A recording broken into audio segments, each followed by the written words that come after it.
The American Broadcasting Company presents Pat Novak for Hire.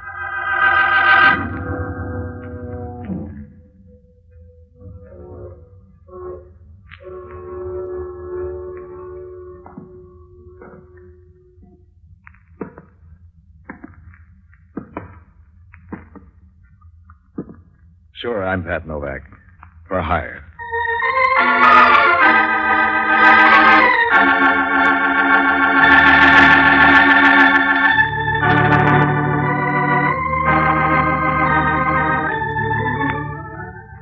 Down around the Embarcadero, everybody's clawing his neighbor for a quick buck, and everybody knows it. So if you call your work something else, who are you fooling? I rent boats when that pays off, and in between, I do what I can to keep something on my hip besides a handkerchief. If you'd been along with me a few days ago, you'd have known that I was ready for work. A friend of mine called Ira had an inside tip on a hot horse in the third race at Bay Meadows. I'd gone down there to see if I could promote the news into currency. It was a good idea, except that my horse was still running in the third when they started the fourth. All I had left of my bankroll was an empty feeling. After checking through my pockets, I went out on the highway and started back to town. I was still unlimbering my thumb when a long, low roadster pulled up beside me. It was a very expensive job, including the driver. She was just about old enough to vote, and if she did, and the candidates weren't blind, they'd have spent all their time on her corner. You found my way, mister? I'd sure like to be. How do you know which way I'm going? The scenery's good wherever it's located. The shy type. You want me to stammer? No, but you could wait until we're introduced. Will Novak clear the air any? My name's Lydia Reynolds. Novak. Haven't I heard about you somewhere? If you have, you ought to change your friends. Oh, you're sort of a lone wolf detective or something. You got 3 votes there. One of them ought to win. Well, if you're any of those, maybe I could use you. You look like you could afford it. Oh, that's no problem. If money's no problem, you aren't really worrying. What do you call fear? Narrow it down. I can't. Just... Well, have you ever felt as if something were hovering over you and yet you didn't know what it was? Could be a blackjack. Or a second zombie. Will you help me? All I can do for nightmares, lady, is keep you up late. It's more real than that, believe me. So's the money hiring me will cost you. You'll do it, then. You could be a sort of a bodyguard. Do I get to fill in the pauses? Well, at least I won't have to worry about you keeping your mind on your work. Wait here. I have to make a phone call.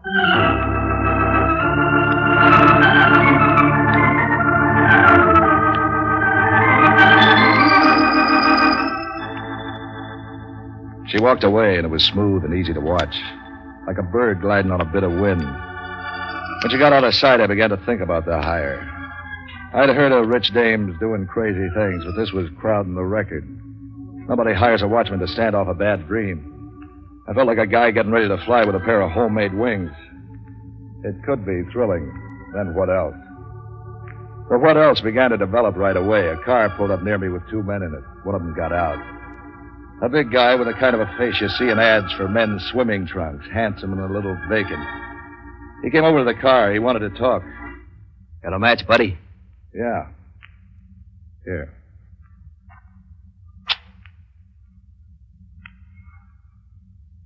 Thanks, buddy. It's a nice car you got there. Mm-hmm. Must have set you back 3 or 4 grand. It's only money. Yeah. What'd you say your name was? If you're selling anything, I don't want it. Give me back my matches. I didn't catch the name, buddy. The wind's against you. Try shutting your mouth. You have to be nasty. You got the ways that make it come easy. You know, I could teach you manners if I had time. You ain't built to teach me anything I don't want to learn. No, well, I can try. Starting with, what's this in my hand? So you're loaded. So let's drive down the road and see what else I can learn you. Like remembering your name, for instance.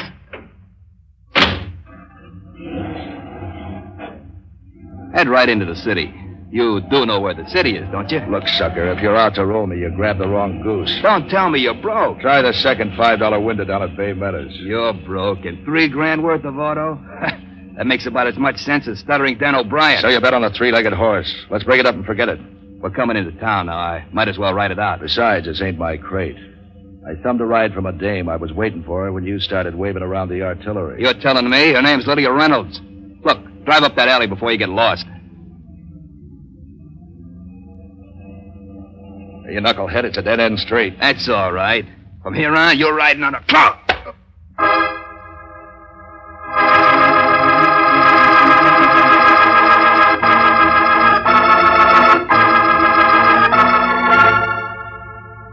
When I came to, it was raining. Not much. Just a faint drizzle. It felt nice on the back of my neck and my hair. As things came back into focus, I found out I was still behind the wheel. I was leaning like a flower a week after the wedding. My head felt big enough for a size 30 hat. I could count every pulse beat and aches. Didn't get any better when someone started shaking me. A big, rough hand. Would have been a gold mine for a rug cleaning outfit. I turned my head enough to see a flock of vest buttons bulging over a belt. Come on, Novak. The show's a turkey. Go away, Hellmann. This ain't an apple cart. The act's no good, Novak. You'll never make Broadway. Stop shaking me. What do you think I am, a whiskey sour? Don't worry. You haven't begun to shake. Wait till the judge starts to read the papers at you. You think I stole the car? There's that and So they caught up with you. They took you off homicide and put you on a hot car detail.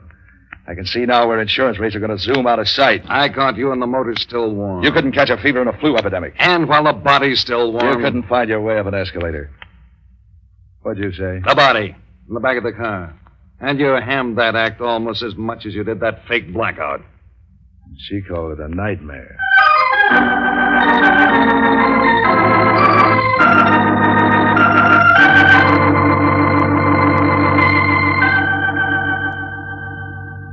The body wasn't much to see, just a standard model citizen with a little too much weight and a little too little hair on his head. If he'd been anything special when he was breathing, it had all gone away like a shout in a high wind. Hellmann went through the suit, but all that turned up was a hole in the pocket and some chicken feed change. I needed to find out what was going on, and I needed to find it fast. I figured a good place to start was to look up Lydia Reynolds. I'd taken her address off the car. It was a nice place, a cozy 16 or so rooms done in neat white marble. Set back from the rabble in St. Francis Woods behind enough lawn to outfit a golf course. A butler answered my ring, an easy 6 feet of well-collected muscles. He led me along a flock of Persian rugs. I ended up in a living room a little smaller than the Young Museum. Lydia was over by a window. She wasn't glad to see me. She wasn't mad either. Just polite. Did you have a pleasant drive? I'll settle for exciting. You always steal cars like that, or is it something you just developed? What am I supposed to do with that? Is the question strange? If you knew my neurotic friend, you'd know I have to ask things like that. Yeah, I met one of them. I phoned the police about the car, but I'm glad you changed your mind. Everybody helped, including a friend of yours who held me up, made me drive away, and then slugged me. A friend of mine? He knew you, a tall, handsome citizen with a loud voice and nasty manners. You're describing most of my friends. That doesn't help at all. This one likes jokes. He planted a corpse in the back of the car. You're joking, aren't you? I mean, this really didn't happen. No, all you got to do is explain away my headache. It means those fears I had weren't just my imagination. Then what do you got? That's a good question, my dear. Maybe you ought to think about it. We were talking. Alone. You're forgetting your manners. Am I? Introduce us, Lydia. Mr. Novak, my uncle, Charles Reynolds. And then you'd better go up and rest, don't you think? I want to talk to Mr. Novak. Tomorrow would be better. I'm sure Mr. Novak will excuse you. I'll sit anywhere. It's not my ball game. Charles. Someday, Charles. Excuse me, Patsy. A drink, Mr. Novak? Make it straight. For a change. Perhaps I should tell you that I'm Lydia's legal guardian as well as her uncle. The day's full of news. Those fears of hers are really nothing. Just her imagination. She's a very nervous, high-strung girl. Did you notice? I didn't notice her trying to climb up the walls. Of course, it's not that bad. But I'll admit her imagination gives me trouble now and then. The job's tough, but the pay's good. I'll look after my niece. I hope it hasn't inconvenienced you any. Not so far. She hired me. I'll stick around till she fires me. I'm afraid that's impossible. They used to say that about flying. I told you my niece is highly neurotic. She's not responsible for her acts. I'm willing to pay whatever you think So is necessary. so far. I'll leave it that way till she hangs up the phone. You're wrong about that. My niece is not coming down again tonight. You might as well go. Mind if I check that with her? Yes, I do. Are you leaving, or will I have the butler show you out? Never mind the muscles. I'll play your cards, this time at least. This time as the last time. That part is still with her. I tell you I run this establishment. Yeah? I'm beginning to wonder how.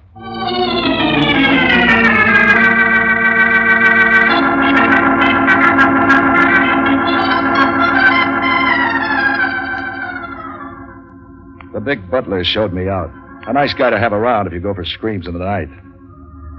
It was quiet and roomy outside. A big, peaceful sky with the moon like a washtub. A little piece of wind playing with the trees on the grounds. Like some old ghosts whispering together. I heard Lydia call the first time she tried. It wasn't much above a breath. She was upstairs at a window. She told me to go to the guest house set on the back of the lot, hidden away in a clump of trees.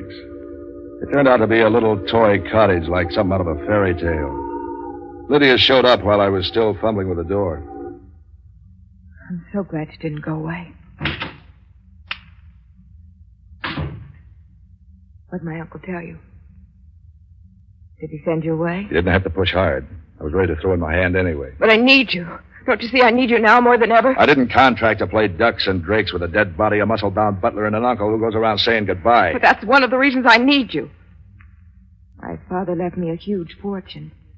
My uncle's been trying for years to get his hands on it. It gets even better. Next, we'll be having poison in the highballs. How do I know how far it'll go? Already he's tried to put me in an asylum. Yeah. He was giving me that nervous talk about you. You'll stay? It's a job for the judge, baby. All right. It's for the judge. And just stay and talk to me. I don't know about that either. Does it sound hard? The last time we talked, someone else finished the sentences with a blackjack. I can make better memories than that. While we're in the files, how come the guy who slugged me knew so much about you? Oh. His name's Post. They call him Two Spots. Do you have to talk about him? I like lights when I'm ice skating. Had it wait till morning? Don't answer. Maybe they'll go away.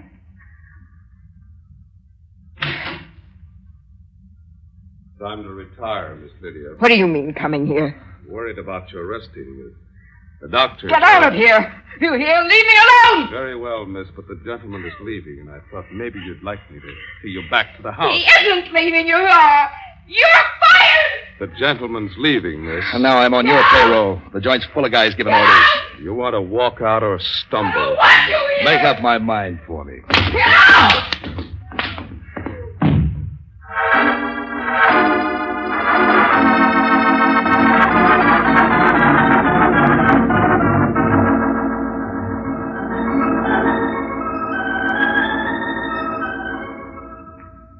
I was doing all right while I stayed away from him.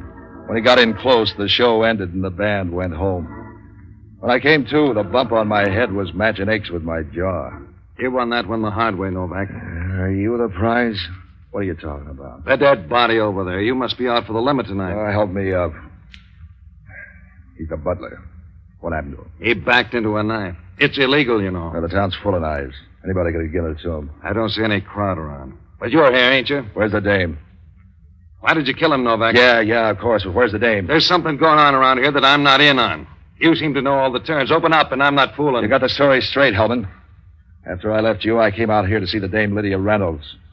We were in here, and the play was beginning to warm up when the butler knocked and tried to throw me out. I took a swing, and he swung harder. You woke me up. The girl must have done it. Oh, Lydia Reynolds? What do you think I'm talking about? Hetty Lamar? You might as well be, Bub. This way, it's your word against $8 million.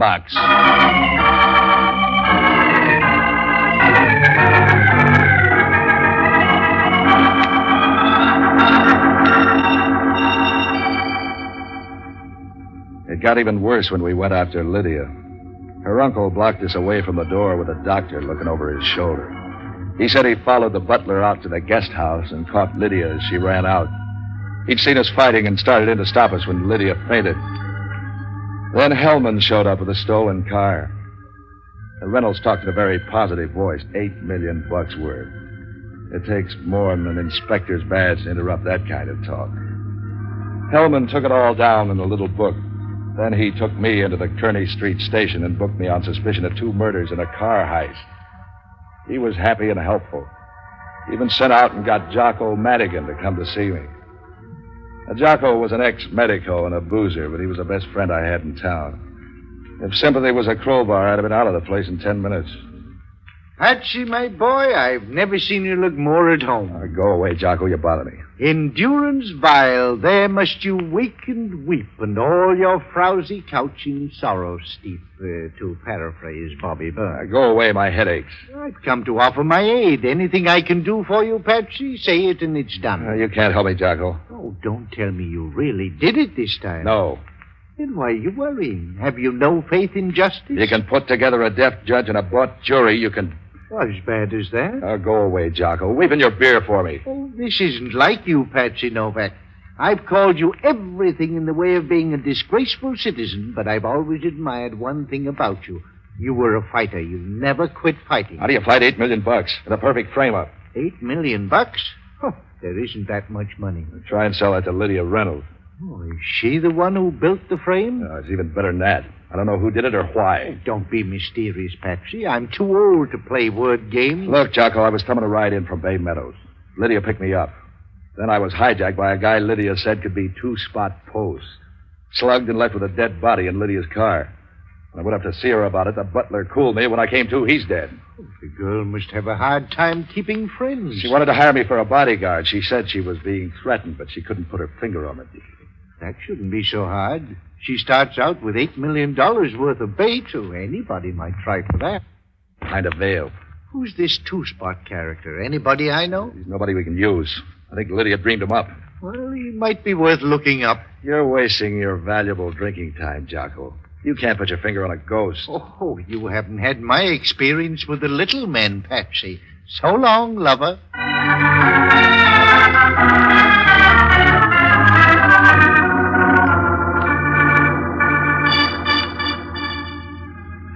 I sat there after Jocko left and tried to put together something I could use to tell my lawyer. I was still thinking it over when the guard came along and opened up my cage. When I got out to the desk, the sergeant told me Lydia had sprung me. She phoned in and said I couldn't have done it. She also fixed bail. I walked out of the place and started down toward Pier 19, but I didn't get far. A car pulled up. It was Two-Spot, and he still had his gun. I was tired of arguing, so I got in. How do you like Los Angeles? If I liked it, I'd live there. It'll grow on you. What's a caper post? You got a dream? Spread it out. I got better than a dream, Novak. I got the best racket since Robin Hood. Including dead bodies? They make you nervous? My racket's better than that. I don't need you lousing up the act. Now who's nervous? I won't be long. I'm going to put you on a train for Los Angeles and give you $1,000. Stay down there till you spend it. You're full of dreams. And don't spend it too fast, Novak. If you come scampering back here before the month's out, you're liable to wind up looking at the inside of a luggage compartment. Like the private dick did. Oh, you know the guy, huh? Here's the station. If you have any more questions, ask information. Remember, Novak, if you're tired of breathing, just show your face around town again before New Year's. If I do, you'll be the first to know it.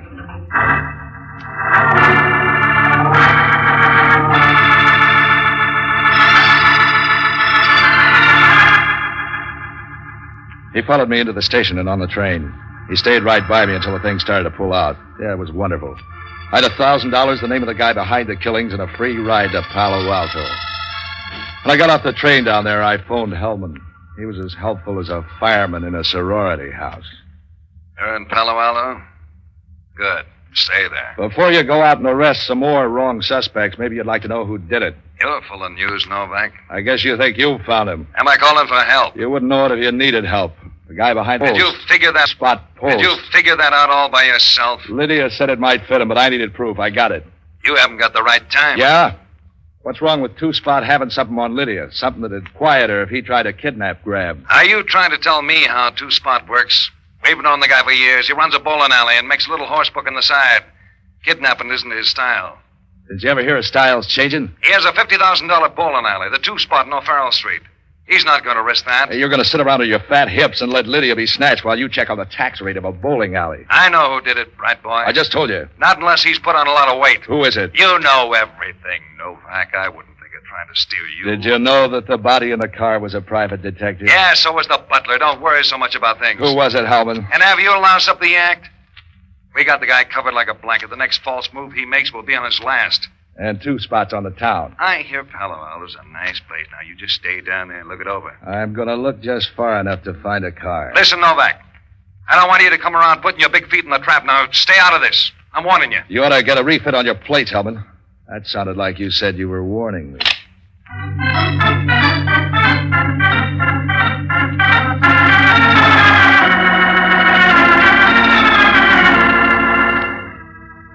I took a taxi back to San Francisco.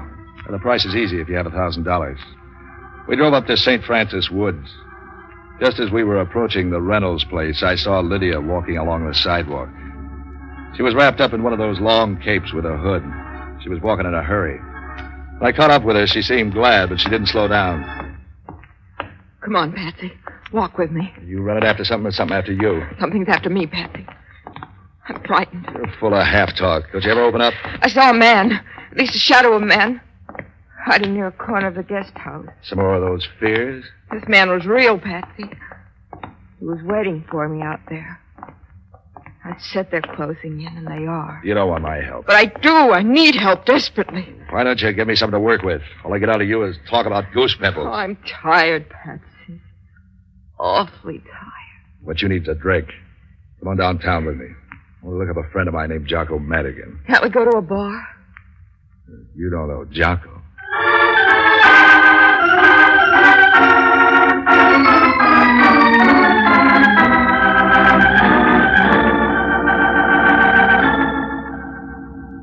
We flagged a taxi and beat around town for a while. I finally located Jocko in a Market Street trap up near the Civic Center. The place ran all the way through to the next street. I didn't pay much attention when Lydia headed for the back of the place. The joint had the kind of lights that made a girl want to fix her makeup. I was looking around for Jocko, and it was only by accident that I noticed Lydia walk right past the powder room and out the rear door. I started after her, and I wondered why I should. I figured if that was some more of her half-talk, she could have it all herself. I'd had enough for one day. I turned back to Jocko. In walked a dead duck. I'm out of jail, so you're crying. You're out a girl, too. I saw you watching her leave. She's a restless type.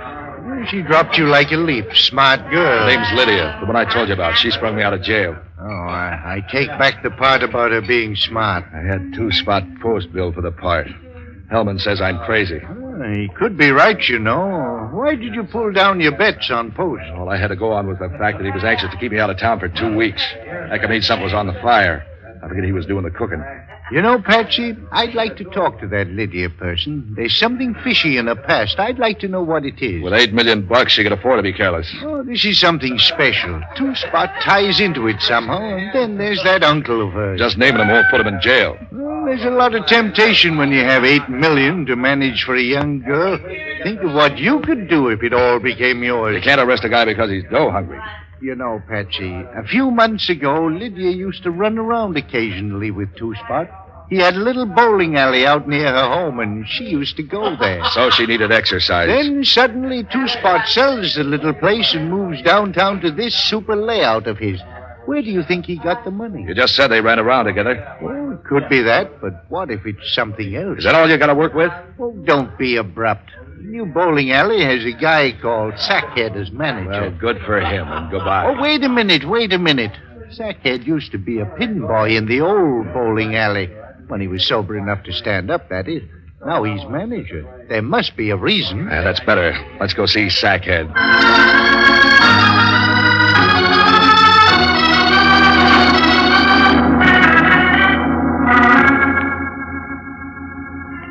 When we reached the 2-spot alleys, the place was almost deserted. It was too late for the earnest bowlers and too early for the drunks. When I asked the bartender for the manager, he began to gulp air and turn white. I knew I couldn't get anything from him, so I looked around the place till I saw the door marked office. I started that way, but it was a short trip. The bouncer dropped a cigar on the floor and cut across my path fast. Where you going, Bud? I don't need any help. It's private. You can't go in there. I just want to talk to Sackhead. Look that up in your rule book. He don't want to talk. He's out to lunch anyway. Let me find out these things myself. Nobody goes in there, understand? Everybody's throwing up stop signs tonight. I can't win all the time.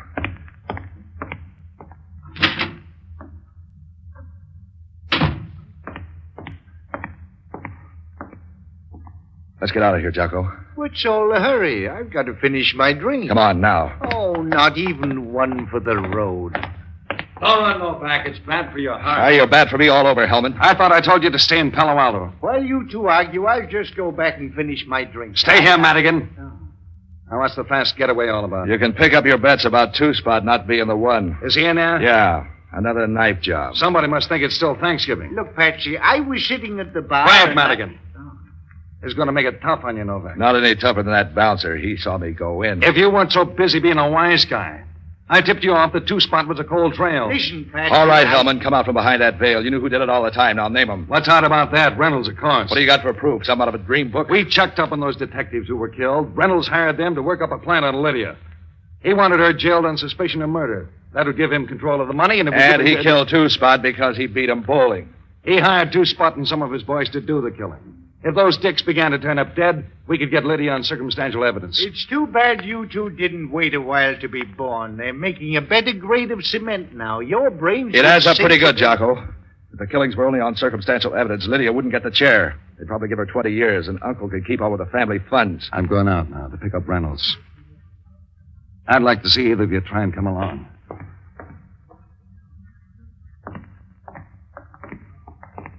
Well, what'll it be, Jocko? A champagne highball. Look, just because I'm buying Guess who I saw when you were in Two-Spot's office? a bottle of scotch. Yes and no. I also saw Lydia. Lydia. She ran out the side door. It could mean anything. She's crazy, you know. I could see it in her eyes. Right then she was crazy. You think she did it? Oh, I hate to break up your and Hellman's dream, but a doctor's supposed to know insanity when he sees it. Also, there was blood on her hand. A doctor's supposed to be able to identify that, too, if he's had the But proper she can't be training. crazy. I was talking to her. Oh, it could come and go. Besides, she's probably at the stage where drugs can still keep her calmed down. I'll bet that's what Two-Spot had on her. She worked off the drug's effect while bowling, and something happened that Two-Spot witnessed. Maybe she killed a pinboy. That would fit Sackhead seeing it, too. Then she did all the killing. Sure, and Two-Spot was covering for her to keep the money coming in. You can't blackmail an insane asylum, you Come know. on, we better warn Hellmann. Warn Hellmann. If we do that, the killer might get away. Come on, Jocko. If Hellmann gets killed, they might replace him with a cop with brains.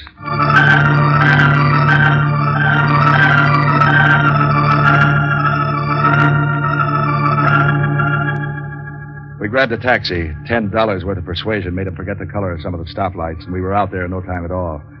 Even before we were out of the cab, I knew it was too late. I could see the guest house lit up in its own flames. The trees around it looked like black skeletons dangling in the firelight. We started running across the lawn, but Reynolds cut us off. It's no good, Novak. There's nothing we can do. Is it Lydia? Yes. We tried to get in, but she's barricaded herself in an inner room. The heat drove us away. It's a hard way to die. I'm sorry I had to lie about the butler's death, put you on the spot like that. I knew she killed him. I was hoping I could get her in an asylum. She had a rough shuffle.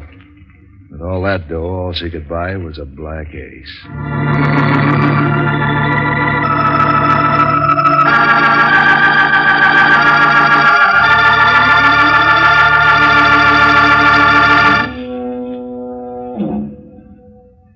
If you read the papers about it, all you'd have learned was that Lydia died in a fire. And the uncle saw to that. I don't know how he did it, but he managed. Of course, I kept quiet. I kept $1,000 worth of quiet. Reynolds gave me that to forget to talk. Added to what was left over from the 1,000 Two-Spot gave me. It made a nice little bundle. And just my luck. Bay Meadows closed yesterday.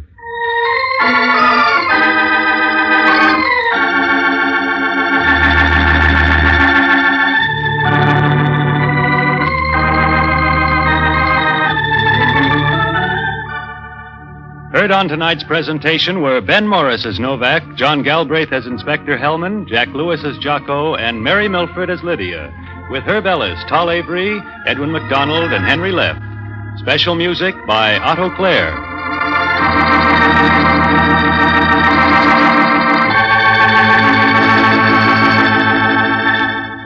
Listen again next week when over most of these same ABC stations, the American Broadcasting Company will present Pat Novak for Hire. This is ABC, the American Broadcasting Company. Hey, we want to say thanks for tuning in. Please like and subscribe so you don't miss any. You got a lot more of these up there. Go check them out under the playlist. Leave us a comment. Tell us what you want to see, what you think, and we'll see you next time.